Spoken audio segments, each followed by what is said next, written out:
যুদ্ধবিরতিতে পাকিস্তানে আনন্দ উল্লাস জয় হয়েছে বলছেন দেশটির মানুষ। আওয়ামী লীগ নিষিদ্ধের বিষয়ে বিএনপির অবস্থান কি? এদিকে তারেক রহমানের ফিরতে বাধা নেই, সরকারের কাছে শুনতে চায় বিএনপি। এবং সর্বশেষ জানাবো 12 কোটি টাকার অবৈধ জাল ও মাছসহ নৌকা আটক করেছে নৌবাহিনী। শুনছিলেন সংবাদ শিরোনাম, এবারে বিস্তারিত। যুদ্ধবিরতিতে পাকিস্তানে আনন্দ উল্লাস জয় হয়েছে বলছেন দেশটির মানুষ। ভারতের সঙ্গে কয়েকদিনের উত্তেজনার পর পাকিস্তানে যুদ্ধবিরতি হয়েছে, আর এই খবর ছড়িয়ে পড়ার পর পাকিস্তানের সাধারণ মানুষ রাস্তায় নেমে আসেন। তারা বিভিন্ন জায়গায় আনন্দ উল্লাস করছেন বলে জানিয়েছেন বার্তা সংস্থা এপি। সংস্থাটির প্রতিবেদনে বলা হয়েছে, সাধারণ মানুষকে বিভিন্ন শহরে পাকিস্তান দীর্ঘজীবী হোক স্লোগান দিতে শোনা গেছে। তারা বলছেন এই যুদ্ধবিরতি পাকিস্তানের জন্য গৌরবের। একই সঙ্গে উত্তেজনা কমার স্বস্তি প্রকাশ করেছেন তারা। মোহাম্মদ ফাতেহ নামে লাহোরের যুবক এপিকে বলেছেন, এটি পাকিস্তানের জন্য একটি বড় দিন। আমাদের সেনারা শক্তিশালী প্রতিক্রিয়া দেখিয়েছে। এতে ভারতের কাছে কোনো উপায় ছিল না, তারা যুদ্ধবিরতি করতে বাধ্য হয়েছে। ইসলামাবাদে জুবাইদা বিবি নামে 45 বছরের এক নারী বলেন, যুদ্ধ দুর্ভোগ ছাড়া আর কিছু আসে না। আমরা খুশি, শান্তি ফিরে এসেছে। বিষয়টি আমার কাছে ঈদের মতো লাগছে, আমরা জিতেছি। যুদ্ধবিরতির খবরে মুলতানে একে অপরকে মিষ্টিমুখ করাচ্ছেন পাকিস্তানিরা। আফগানিস্তান সীমান্তবর্তী পেশোয়ারের কাছের উপজাতি এলাকায় কিছু মানুষকে আকাশে গুলি ছুড়ে যুদ্ধবিরতি উদযাপন করতে দেখা গেছে। অপরদিকে পাকিস্তানের আজাদ কাশ্মীরের রাজধানী মুজফ্ফরবাদের সাধারণ মানুষ এ যুদ্ধবিরতিকে স্বাগত জানিয়েছেন। তারা বলেছেন, বারবার সংঘাতে জড়ানো এই অঞ্চলটিতে বহুল প্রতীক্ষিত শান্তি ফিরবে বলে আশা তাদের। সেখানকার জুলফিকার আলী নামে এক ব্যক্তি বলেন, আমাদের জন্য শান্তির অর্থ হলো বেঁচে থাকা। আমরা অনেক দুর্ভোগ সহ্য করেছি। আমি খুশি, ভারত ও পাকিস্তান ভালো সিদ্ধান্ত নিয়েছে। আওয়ামী লীগ নিষিদ্ধের বিষয়ে বিএনপির অবস্থান কি? গণহত্যায় অভিযুক্ত আওয়ামী লীগকে নিষিদ্ধ করার দাবিতে ঢাকা সহ সারা দেশে চলছে আন্দোলন সমাবেশ। শাহবাগ ও এর আশপাশে অবস্থান নিয়েছে NCP, Jamaat, Bangladesh labour party সহ বেশ কয়েকটি ছোট বড় রাজনৈতিক দল। তবে প্রথম থেকে অনুপস্থিত দেশের অন্যতম প্রধান রাজনৈতিক দল বিএনপি। জনমনে প্রশ্ন, আওয়ামী লীগ নিষিদ্ধের দাবিতে বিএনপি কেন রাজপথে নেই? আদৌ কি তারা এই দাবির পক্ষে না থাকলে তারা কি চায়? দল হিসেবে বিএনপির অবস্থান কি? বিষয়টি নিয়ে জানতে কথা হয় দলটির বিভিন্ন পর্যায়ের বেশ কয়েকজন নেতার সঙ্গে।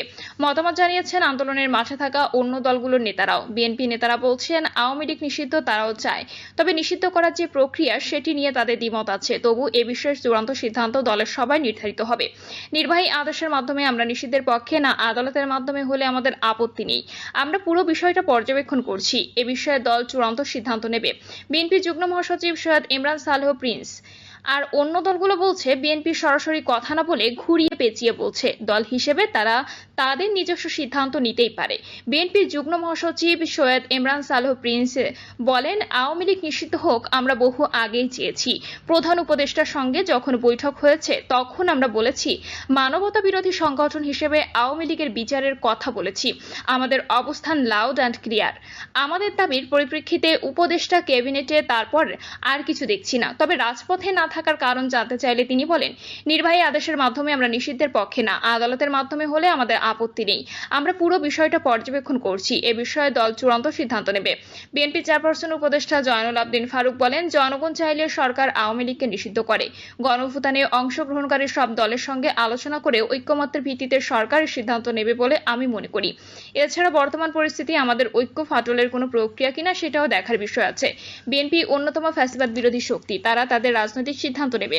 তবে আওয়ামী লীগের নিষিদ্ধের ব্যাপারে বিএনপি ঘুরিয়ে পেঁচিয়ে কথা বলছে। আমরা আশা করি তারা তাদের অবস্থান পরিষ্কার করবে। বাংলাদেশ লেবার পার্টির চেয়ারম্যান মোস্তাফিজুর রহমান ইরান বিএনপির এক কেন্দ্রীয় নেতা নাম প্রকাশ না করার শর্তে বলেন, আওয়ামী লীগ নিষিদ্ধের দাবি যৌক্তিক। সরকার তো চাইলে নিষিদ্ধ করতে পারে, কিন্তু তা তো করছে না। আব্দুল হামিদকে কারা দেশত্যাগ করতে দিয়েছে? আওয়ামী লীগ নিষিদ্ধের দাবিতে শাহবাগের আন্দোলনের জন্য খালেদা জিয়াকে ডাকা হচ্ছে কেন? তিনি তো নিজের দলীয় রাজনীতিতে সক্রিয় না। আওয়ামী লীগ নিষিদ্ধ দাবিতে বিএনপিকে এত পেঁচানো হচ্ছে কারো? বিএনপি কি বলছে আওয়ামী লীগ নিষিদ্ধ করা যাবে না? আওয়ামী লীগ নিষিদ্ধের দাবিতে রাজপথে আছে বাংলাদেশ লেবার পার্টি। দলটির চেয়ারম্যান মোস্তাফিজুর রহমান ইরান বলেন, আওয়ামী লীগের নিষিদ্ধের ব্যাপারে শাহবাগে আন্দোলন চলছে। গত পরশু থেকে জনশক্তি দিয়ে অবস্থান করছি। আমরা মনে করি পিলখানা হত্যাযজ্ঞ, শাপলা চত্বরে হত্যাযজ্ঞ এবং ছাত্র জনতার যে হত্যাযজ্ঞ চালিয়েছে আওয়ামী লীগ, তাদের এই কারণে রাজনীতি করার সুযোগ নেই। আওয়ামী লীগ শেখ মুজিবুর রহমানের সময় এসব করেছে, লেবার পার্টি নিষিদ্ধ করেছিল। আওয়ামী লীগ নিষিদ্ধের দাবিতে যে কয়েকটি সংগঠন আন্দোলন করছে, এই আন্দোলনে সরকারের পৃষ্ঠপোষকতা রয়েছে। যারা আন্দোলন করছে তারা নিবন্ধিত কোনো সংগঠন নয়। তাদের সমর্থনে কত মানুষ রয়েছে তা প্রশ্ন সাপেক্ষ। রাজনৈতিক বিশ্লেষক মহিউদ্দিন খান মোহন তিনি আরো বলেন, আমরা মনে করি আওয়ামী লীগ নিষিদ্ধের চূড়ান্ত ফয়সালা গত 5ই আগস্ট হয়ে গেছে। এখন চূড়ান্ত পরিপত্রের অপেক্ষা। বিএনপি অন্যতম ফ্যাসিবাদ বিরোধী শক্তি, তারা তাদের রাজনৈতিক সিদ্ধান্ত নেবে। তবে আওয়ামী লীগের নিষিদ্ধের ব্যাপারে বিএনপি ঘুরিয়ে পেঁচিয়ে কথা বলছে। আমরা আশা করি তারা তাদের অবস্থান পরিষ্কার করবে। রাজনৈতিক বিশ্লেষক মহিউদ্দিন খান মোহন বলেন, আওয়ামী লীগ নিষিদ্ধের দাবিতে যে কয়েকটি সংগঠন আন্দোলন করছে, এই আন্দোলনের সরকারের পৃষ্ঠপোষকতা রয়েছে। যারা আন্দোলন করছে তারা নিবন্ধিত কোনো সংগঠন নয়। তাদের সমর্থনে কত মানুষ রয়েছে তা প্রশ্ন সাপেক্ষ। 5ই আগস্টের অভ্যুত্থানে যে মানুষ নেমেছিল তার 10% এই আন্দোলনকারীদের সমর্থন করে কিনা তা নিয়ে সন্দেহ রয়েছে। তিনি মনে করেন, বিএনপি রাজনৈতিকভাবে সচেতন দল হওয়ায় জানে রাজপথে হটকারী আন্দোলনের মাধ্যমে রাজনৈতিক দল নিষিদ্ধ করা যায় না। বিএনপি চায় সর্বসম্মতভাবে জাতীয় সংসদে নির্বাচিত জনপ্রতিনিধিদের দ্বারা আওয়ামী লীগ নিষিদ্ধ করতে। এখন সব চোখ বিএনপি জাতীয় স্থায়ী কমিটির জরুরি বৈঠকে, যা শনিবার রাত 10:30টায় ডাকা হয়েছে। ধারণা করা হচ্ছে এই বৈঠকে আওয়ামী লীগ নিষিদ্ধের ব্যাপারে দলটি তার পরবর্তী পদক্ষেপ নির্ধারণ করবে। তারেক রহমানের ফিরতে বাধা নেই, সরকারের কাছে শুনতে চায় বিএনপি। বিএনপির ভারপ্রাপ্ত চেয়ারম্যান তারেক রহমানের দেশে ফিরতে বাধা নেই, এ ব্যাপারে দলটি সরকারের কাছ থেকে আশ্বস্ত হতে চায় বলে জানিয়েছেন স্থায়ী কমিটির সদস্য গয়েশ্বরচন্দ্র রায়। তারেক রহমানের দেশে প্রত্যাবর্তনের প্রসঙ্গে গয়েশ্বরচন্দ্র রায় বলেন, তারেক রহমানের দেশে ফিরতে বাধা নেই, এটি আমরা সরকারের কাছ থেকে শুনতে চাই। আপনারা তো বিদেশ থেকে এনে কাউকে রাষ্ট্রের দায়িত্ব দিয়েছেন। তারেক রহমানের দেশে ফেরা নিরাপত্তা খুব কারণ নয়, মূল কারণ আমাদের জ্ঞাত হতে হবে যে মানুষটি বিদেশে বসে দেশকে ঐক্যবদ্ধ করছেন, ফ্যাসিস্ট হাসিনা বিরোধী আন্দোলনের নেতৃত্ব দিয়েছেন, ভোটের অধিকার নিশ্চিত করার জন্য কাজ করেছেন। আজকে তার স্বদেশ ফিরতে বাধা কোথায়, জাতি তা জানতে চায়। আওয়ামী লীগকে নিষিদ্ধের দাবি প্রসঙ্গে গয়েশ্বর বলেন, আইনের শাসন নিশ্চিত করার মাধ্যমে জনগণই ঠিক করবে কারা গ্রহণযোগ্য বা কারা জনগণ কর্তৃক নিষিদ্ধ। আজকে আওয়ামী লীগকে যারা নিষিদ্ধ করতে চাচ্ছেন, কয়েকদিন পর তারাই যে বিএনপিকে নিষিদ্ধ করতে চাইবে না তার গ্যারান্টি কি? আওয়ামী লীগ যদি দেশ ও গণতন্ত্রের জন্য প্রয়োজন হয় ও মানুষ যদি মনে করেন আওয়ামী লীগ দেশের জন্য গণতন্ত্রের প্রয়োজন, তাহলে জনগণই তাদের নিষিদ্ধ করে দিবে। তিনি বলেন, জামায়াত এখনো নিষিদ্ধ দল, এখনো তারা নিবন্ধন ফিরে পায়নি, তারপরও তাদের গুরুত্ব দিচ্ছে সরকার। এই জামায়াত কিভাবে নিষিদ্ধ হয়েছিল? আওয়ামী লীগ নিষিদ্ধ করতে হবে তা দাবি করতে হবে কেন? আজকে অন্তর্বর্তীকালীন সরকারের কলকাঠি কারা নাড়াচ্ছেন? যারা এদেশে 1/11 এনেছিল তারাই অদৃশ্যভাবে সরকার চালাচ্ছে। সাবেক রাষ্ট্রপতি আব্দুল হামিদের দেশত্যাগ প্রসঙ্গে তিনি বলেন, হামিদ চলে গেলেন, রাষ্ট্রের 2বার প্রেসিডেন্ট, কোনো সংস্থা জানে না তিনি যাচ্ছেন। যখন ইমিগ্রেশন ক্রস করলেন সরকার তা জানে না, এটি বিশ্বাসযোগ্য নয়। সরকারের সম্মতি ছাড়া তিনি বাইরে যেতে পারেন না।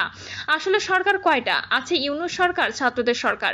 তিনি বলেন, আজকে আরাকান নিয়ে জনগণ ফুঁসিয়ে ওঠা চুপ হয়ে আছে, সরকার কিন্তু এখনো একবারও বলেনি আমরা এগুলো করেছি। প্রিয় দর্শক, এই ছিল এখনকার সর্বশেষ সংবাদ। আপডেট সব সংবাদ পেতে চ্যানেলটি সাবস্ক্রাইব করে বেল আইকনটি ক্লিক করে রাখুন।